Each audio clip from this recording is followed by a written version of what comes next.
This is our Marshall R18, so a quick update on this. As you can see, it kind of still looks a little bit like it would in a factory tank off. We've got a lot of finishing going on this bike, so because we've got a lot of finishing going on, it means that we haven't really got a huge amount we can do in the meantime, except for we've mocked up a load of brackets. These are going to be so we can put our bespoke PCC mud on the front.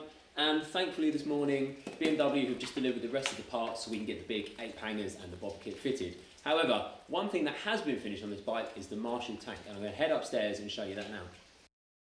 So we snuck off to a quiet corner of the workshop to show you this, which will be the jewel in the crown on the Marshall bike that we're doing with both Marshall Amplification and BMW Motorrad.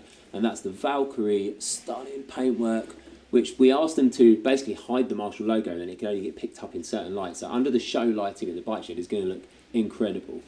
And we're extremely pleased that's going to turn out. Come and find us at the show and see how it ends up when it looks on the bike.